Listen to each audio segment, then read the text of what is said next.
After dropping on the dropping zone, I went to the perimeter in the woods, and I was ordered, I was a light machine gunner, to go into the woods on a track, and in between me, at my back, was the airborne division, and in front were two panzer divisions of tanks. And my job was, if the tanks came along, to open up with a light machine gun. And I said to my officer, and what happens to me? And he said, well, you must get out of it. I said, how? He said, well, you must make the best of it. I said, that doesn't sound very nice to me. And he said, I order you to go. I said, off I toddled. And within a half an hour, along came a Tiger tank, and a Tiger tank was a huge thing. And with a light machine gun, it's like having a fly swat. And it approached within 20 yards. I thought, the hell with this, I'm off. And I got up and ran like the clappers through the woods and got out of the way. I got back to this farmhouse, and this officer was there, and he said, what are you doing here? He said, who ordered you to withdraw? I said, nobody. He said, well, get back to your post. I said, not bloody likely. I said, have you had a look round the back of the building here? He said, well, what's the matter? I said, go and have a look. And here's this bloody big Tiger tank.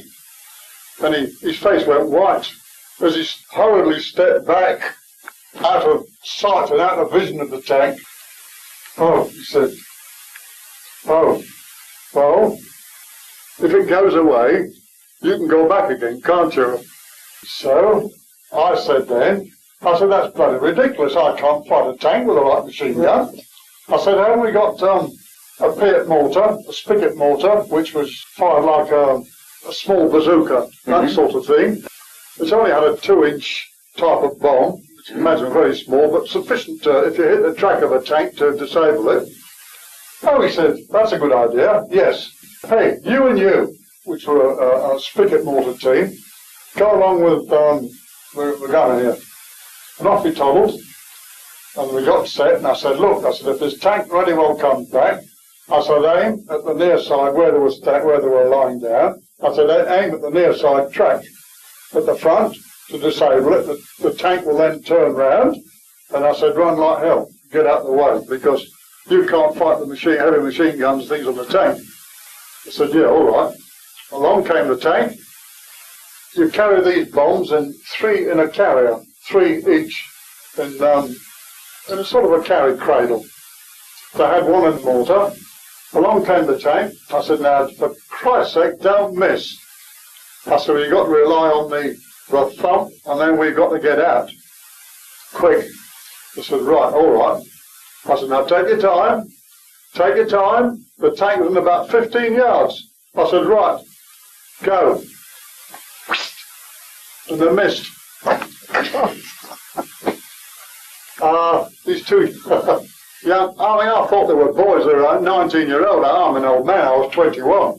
A very experienced fighter. I said, for Christ's sake, have another go, quick. And they're running round in circles. And one said, we can't find the bombs. They'd put them under some bushes or something and couldn't find the bloody things. I said, well, I'm off. And I just hopped it. Did they ever get the tank? End of story. No. You never saw the officer again? Never saw him again. He got killed. He's over there. As we got back to the farmhouse, there was a skirmish or something coming through the woods. A lot of people coming through the woods. And we all had a sort of, well, it was a bit of a fight. Machine guns and everything going bang, bang, bang, crash, crash, crash. And I got hit, and that was it.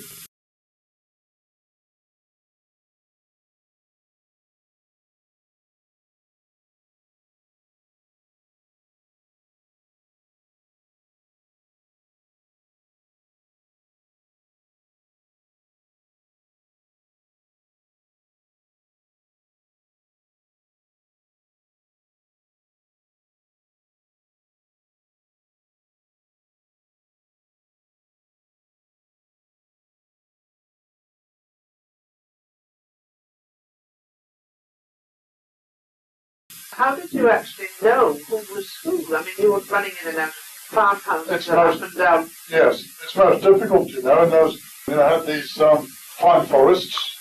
Well, I don't know whether they were pine or whatever they were, but they looked like pine trees to me. And I suppose that it was probably that they were young forests, hadn't been set too long. They looked about, I should say, the circumference of the trees were only about 3 inches, the maximum. And you could see right through the forest. You hadn't got any cover at all. No.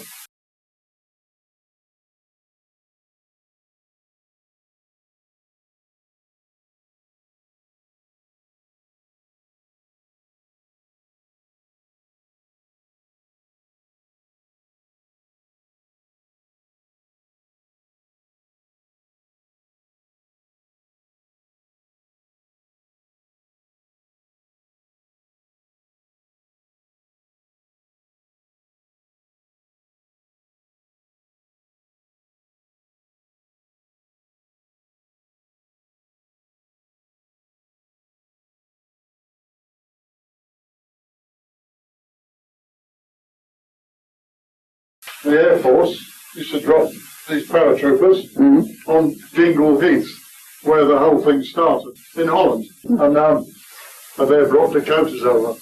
They flew from America, come to England, then they flew from England and did the drop. It was wonderful to see the old Dakotas come over. They had an old DC-3.